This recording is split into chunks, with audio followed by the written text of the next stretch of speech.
Allahumma salli ala sayyidina Muhammad wa ala ahli wa sahbihi wa sallim. Walhamdulillah rabbil alamin. Assalamualaikum tim puaka sekalian. Welcome back to my YouTube channel.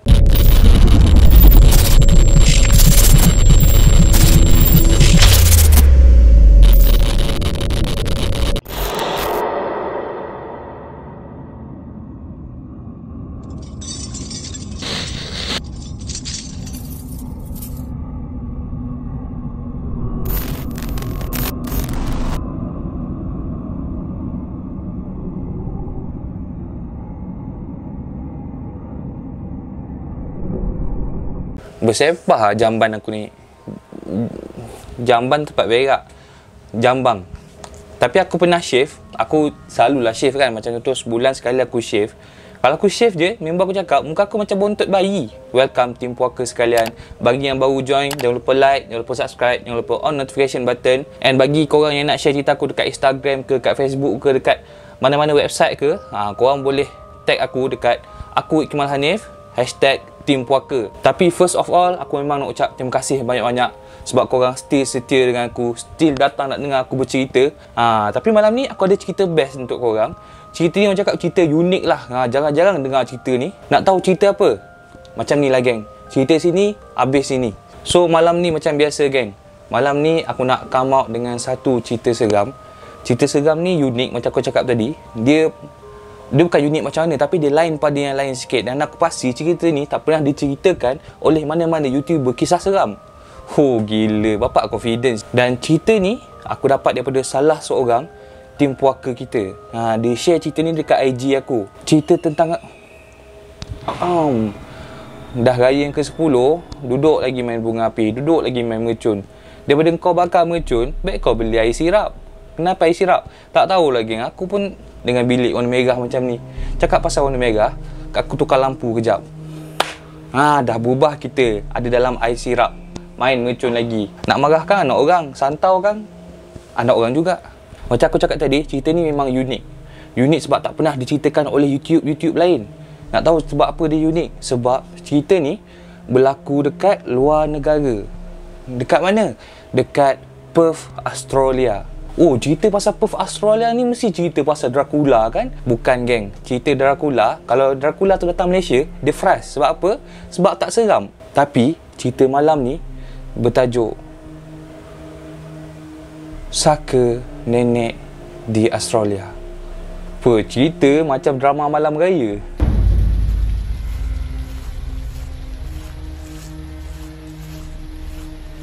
So brother ni nama dia Zikri. And dia menetap di Australia lah. Dia duduk sana dah 3 tahun. Dan orang cakap duduk sana sorang-sorang je. Sebab apa? Sebab yelah selama 3 tahun tu dia dah bekerja sana, dia dah belajar sana. Dia balik Malaysia jarang-jarang, time raya je. And dekat kawasan perumahan dia ni, dia duduk kat kawasan perumahan orang-orang Malaysia. Nak dijadikan cerita pada tahun 2009 ke 2008 macam tu dia cerita kat aku tak ingat. Hari tu hari Isnin. Waktu Malaysia dengan Australia pula. Waktu Malaysia dengan Australia ni lebih kurang geng. Kalau kita pukul 3 pagi, sana 3 pagi. Time tu pukul 10 pagi macam tu. Tiba-tiba si Zikri ni dapat WhatsApp notification. Keting. Siapa WhatsApp? Yang WhatsApp adalah mak dia. Kenapa mak dia WhatsApp? Mak dia WhatsApp cakap, Zikri, nenek tengah tenat dekat kampung ni Zikri. Zikri doakan nenek dipermudahkan ya.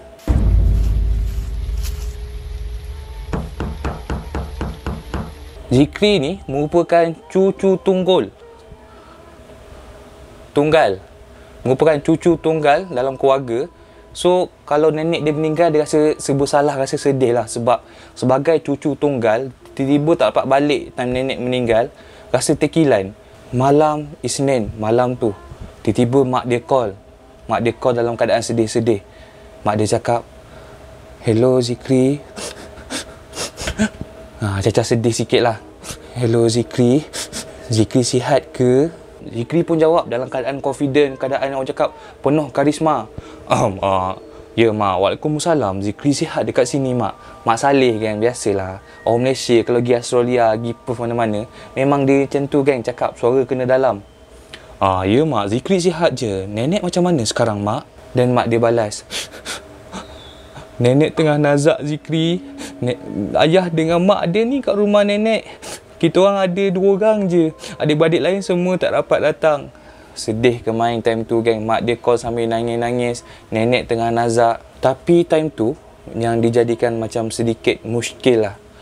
Masa mak dia call Zikri tu, Zikri dapat baca yang suara mak dia ni seakan-akan menggeletar, seakan-akan ada sesuatu yang mak dia sorok daripada pengetahuan Zikri. Macam nak sampai ke sesuatu, tapi benda tu tak sampai. Dan Zikri tanya, mak, semua okey ke kat sana? Cik, suara bapak macu ke? Dan mak dia tarik nafas. Mak dia cakap, Zikri, nenek ni susah nak tinggalkan kita. Ada benda yang tak nak lepaskan dia.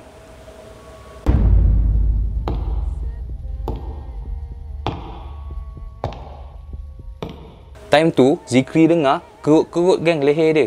Kerut-kerut leher pula. Kerut-kerut geng kening dia. Kenapa? Yelah, member belajar dekat Perth, Australia. Sebut pula pasal benda-benda yang tak logik macam ni, yang tahyul-tahyul macam tersasul. Sebut pula pasal benda-benda tahyul macam ni, tekuk-kerut kening member. Macam mana terkerut macam ni? Tekuk-kerut macam tu kan. Cakap, ish, tak logik lah tahyul-tahyul ni. Tak nak lepaskan nenek. No, this is a mistake. Maybe a grandma have multifunction brain of purpose cardion dioxida. Maybe macam tu lah kot dia fikir. Tak tahu sangat. Aku ni belajar graphic design. Tapi macam tu lah keadaan Zikri time tu. Dia berkerut-kerut. Dia fikir macam, mengarut je ada benda tak lepas ni. Percaya sangat toyol-toyol ni. Tapi disebabkan time tu mak dengan ayah dia tengah sedih, Zikri senyap je lah. Zikri tahan, dia senyap. Dilayan je. Oh ya ke mak? Tak apalah. Banyakkanlah bersabar. Banyakkanlah berdoa. InsyaAllah nanti nenek akan sihat. Dia cacah macam tu je. Dia buat layan tak layan je. Dan mak dia sambung. Mak dia cakap, nanti lepas Isyak ada ustaz nak datang tolong. Nak datang tolong nenek. Zikri doakan nenek dari jauh ya. Zikri pun, yelah mak. Zikri akan doakan nenek. Zikri selalu doakan nenek. Macam bersajak. Dan lepas borak-borak, Zikri tenangkan mak dia, diorang pun letak telefon. Zikri malam tu, dia macam speechless. Dia macam tengok je dinding. Dia fikir, apalah jadi kat kampung tu. Entah apa-apalah yang orang kampung tu rasuk fikiran mak dia. Toyol lah, jin lah, hantu lah. Padahal adalah tu sakit-sakit klinikal yang tak tahu. Acah-acah orang pandai. Malam tersebut, lebih kurang dalam pukul 10-11 macam tu, lagi sekali Zikri dapat call daripada mak dia. Tapi kali ni, suara mak Zikri call sambil nangis-nangis. Mak dia call, mak dia cakap, Zikri, nenek dah tak ada ni. Nenek dah meninggal. Susah nenek nak mati Zikri. Kena buka bumbung, kena buka atap, baru nenek boleh pergi Zikri. Ustaz tadi sungguh-sungguh betul nak keluarkan benda tu, tapi tak dapat. Zikri time tu lagi sekali geng, berkerut-kerut kening dia. Tapi dia tanyalah, dia chill, dia tanya, mak, nak keluarkan apa mak? Nak keluarkan exhaust ke? Bergurau. Nenek pakai exhaust. Tak geng, bergurau, sorry. Zikri tanya, mak nak keluarkan apa mak? Apa yang ada kat nenek tu? Dan mak dia jawab, saka. Nenek ada saka. Mak baru tahu hari ni nenek bela saka Zikri.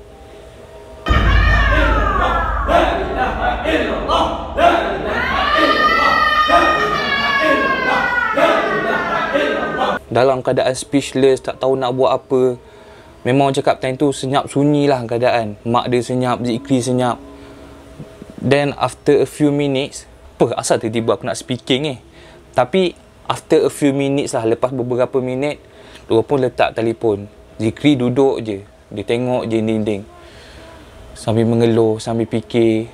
Time ni Zikri macam percaya tak percaya je. Yelah, saka, jin, tayul. Siapa nak percaya kan? Kita dekat Perth kot. Kita kawan dengan kangaroo, kawan dengan koala bear, tiba-tiba main pasal saka. Susah nak percaya benda macam ni. Tapi secara tiba-tiba, masa Zikri tengah termenung tengok dinding, tiba-tiba bulu roma dia naik geng. Bulu roma dia tiba-tiba tengah tenung dinding, bulu roma dia tiba-tiba naik satu badan. Tak tahu kenapa.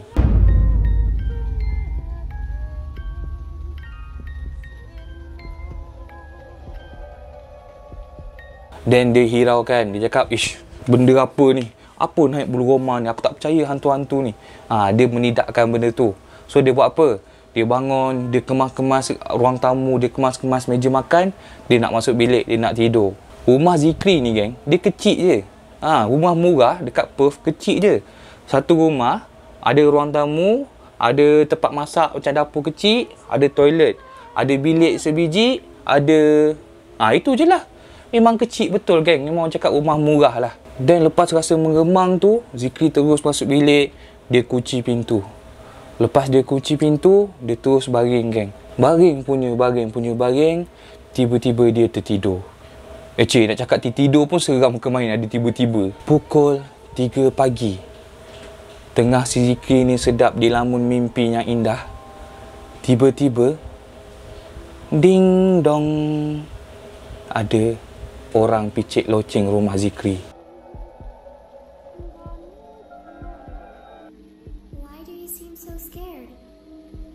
Pukul 3 pagi, orang picit loceng. Zikri bunyi loceng, buka mata, mamai tak mamai. Dia buka, dia celik, dia gonyong-gonyong tarik mata dia biar sebati dengan mata. Dia buka mata, dia ingat dia ngigau. So dia macam layan tak layan, dia tengok telefon. Pukul 3 pagi. Apa benda ni, bangun 3 pagi macam ni, esok dah ada kelas. Dan dia baru nak lelakkan mata, bunyi lagi sekali geng. Ding dong, ding dong. 2 kali orang tu tekan loceng.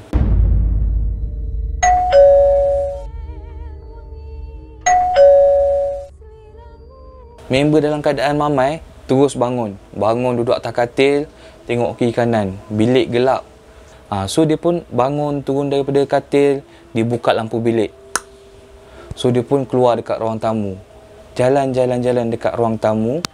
Masa dia nak sampai dekat pintu tu, lagi sekali loceng berbunyi. Ding dong. Dan Zikri cakap lah, wait, I open the door. Speaking Mak Saleh dekat Perth, kalau dia cakap ni 9 tak faham pula. Kau jam jap lagi ni nak datang buka pintu ni Betul ke ni 9 aku? Dan Zikri pun pergi dekat pintu. Dia intai melalui lubang pintu. Yang lubang tu tengok kat luar ada apa tu kan. So dia dekatkan mata dia, dia intai. Intai. Kosong. Tak ada orang.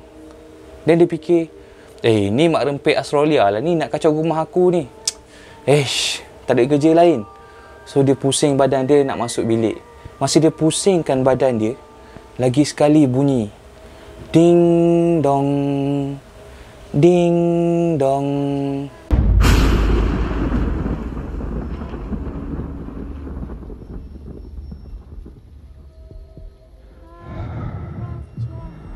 Dan dia berhenti, dia pusing balik hadap pintu. Dalam hati nak marah ni. Pukul 3 pagi, orang main peloceng. Kau tak marah? Kalau aku tengah sedap tidur, tiba-tiba 3 pagi orang kejut. Kalau aku ludah geng dia. Dan Zikri rapatkan kepala dekat pintu, dia cakap, who are you? Don't disturb me. Dan dia intai balik dekat tempat intai tu.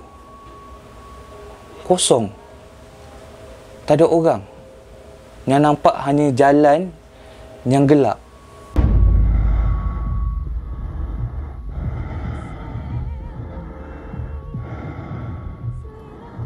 Dan dia cakap lagi sekali kat pintu tu, if you ring the bell once again, I will call the police.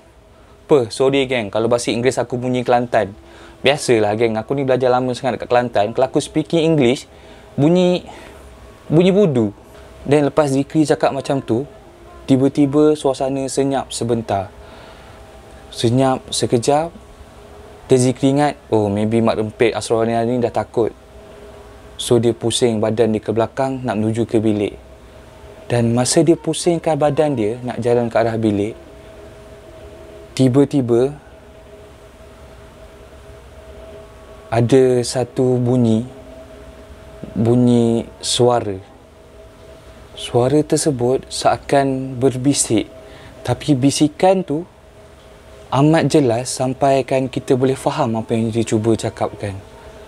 Dan suara tersebut berkata, Zikri. Zikri lama tak melawat nenek. Zikri tak rindu nenek ke?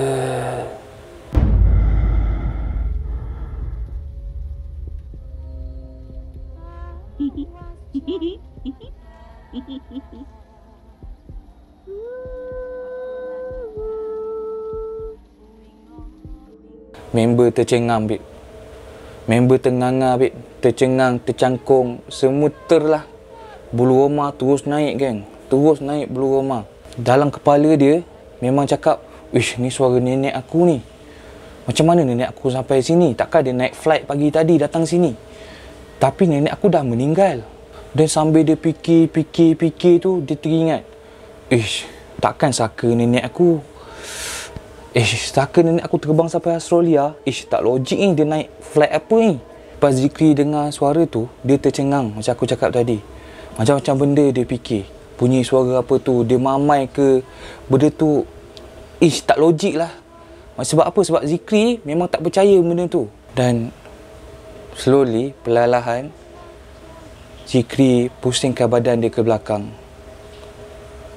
Pusing ke belakang, menghadap pintu. Kosong, tak ada apa-apa. Yang ada hanyalah pintu gelap sahaja.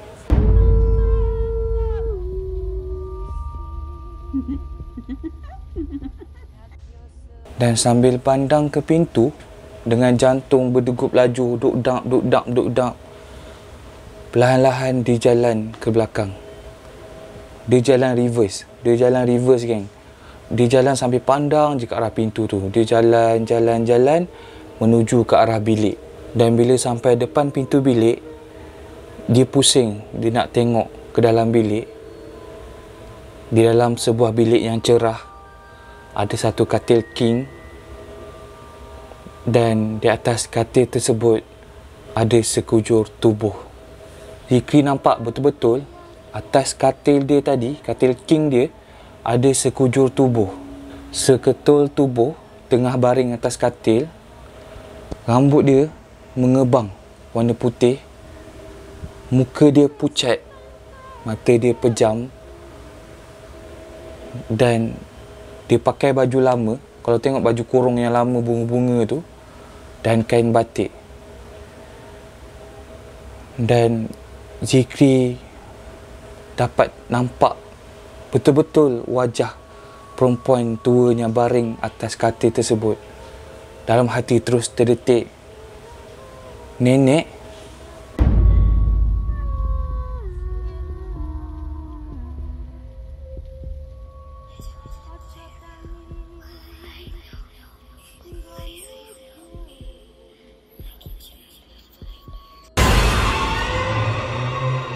Betul, geng. Zikri ternampak arwah nenek baring betul-betul atas katil dia dengan rambut mengebang, dengan baju lama kain batik, tengah baring pejam mata. Zikri terus terduduk atas lantai. Terduduk terus pengsan. Tak sedarkan diri sampai esok pagi.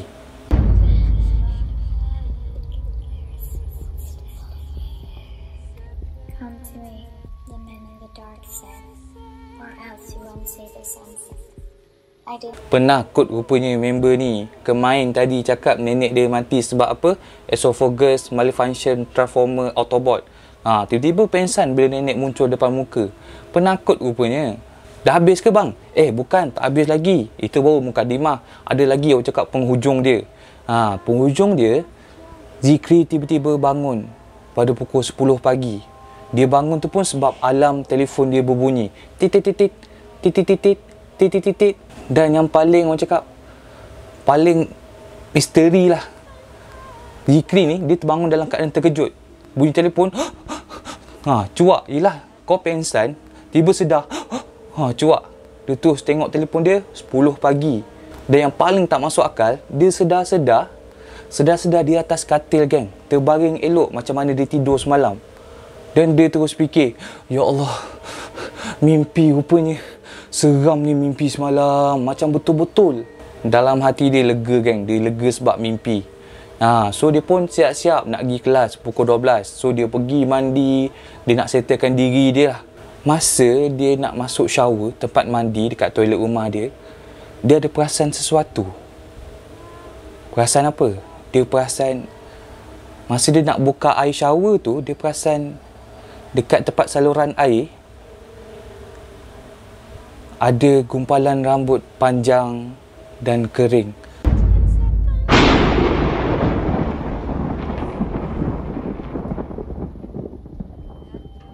Korang perasan tak kalau korang ada kakak, korang ada mak dekat rumah korang, mesti dekat area saluran air tu ada gumpalan rambut, betul tak? And benda tu Zikri nampak dekat rumah dia. That time Zikri macam terfikirlah, aku duduk seorang, rambut aku dah separuh botak, macam mana ada gumpalan rambut? Rambut siapa pula ni? Dan rambut tersebut, orang cakap memang rambut tebal, jenisnya kusut masai. Nampak warna rambut tu pun dah kelabu-kelabu putih-putih sikit. Macam memang rambut orang tua lah.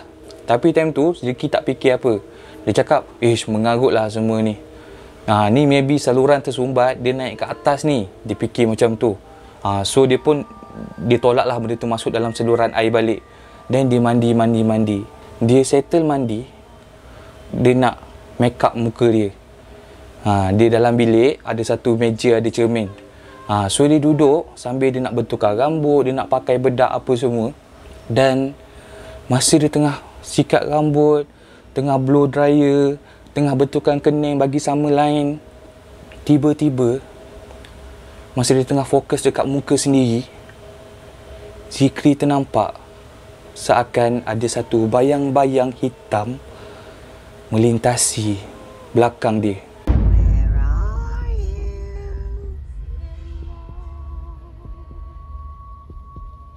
Ni dia tengah sikat rambut ni, tengah betulkan rambut kan. Dia betulkan, sengit pipi kanan kiri. Tiba-tiba belakang dia seakan ada benda jalan melintas. Dia nampak bayang tu, dia terus pandang belakang. Dia pandang belakang, kosong, tak ada apa-apa. Dan dia fikir, ini perasaan aku je ni. Tak best lah macam ni. So dia teruskan, dia sembur perfume, bagi wangi. Dia tilik lagi muka dia, dia tilik kiri kanan, dia betulkan janggut dia. Masa dia tengah buat tu, lagi sekali ada bayang-bayang melintas betul-betul belakang dia, melingkas perlahan je. Time tu Zikri dah rasa tak sedap hati. Dia rasa macam, apa kena dengan aku ni? Aku dah gila ke nampak benda bukan-bukan?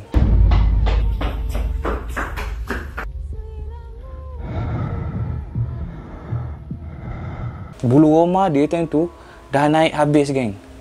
So dia decide, lah aku nak keluar rumah. Dia ambil beg, dia terus menuju ke pintu. Masa dekat depan pintu rumah, dia tengah nak pakai kasut. Dia pegang tombol pintu tu, dia tengah sarung kasut. Tengah sarung kasut kiri, kasut kanan, betulkan tali. Tiba-tiba Zikri terdengar bisikan yang sama macam semalam. Sama macam malam semalam yang dia dengar dekat pintu. Suara tu cakap apa? Suara tu cakap, Zikri nak pergi mana? Zikri takut dengan nenek ke?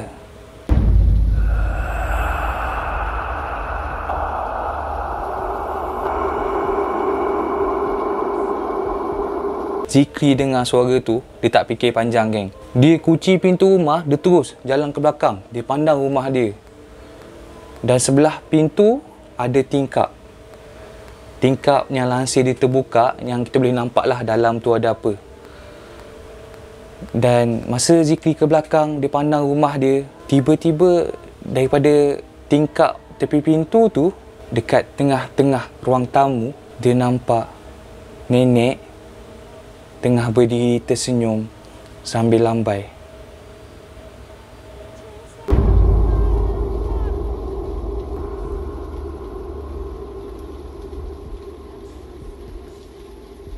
Zikri nampak benda tu, tak fikir panjang. Dia terus lari, geng. So time ni Zikri macam dah panik lah. Dia dah start percaya, ni saka nenek aku lah ni datang Australia ni.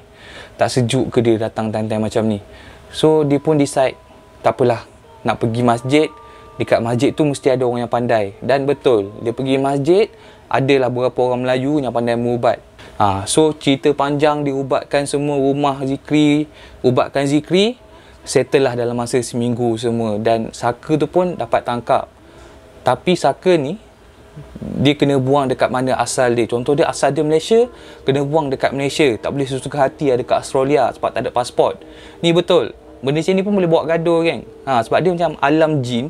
Kau duduk Malaysia, tiba kau lagi pergi Australia, tak ada pasport, dia macam akan jadi pergaduhan lah kat situ. Tapi selama seminggu ustaz tu berubatkan Zikri ni, selama seminggu tu juga Zikri sedar pukul 3 pagi dan dia sedar yang nenek dia tidur dekat sebelah.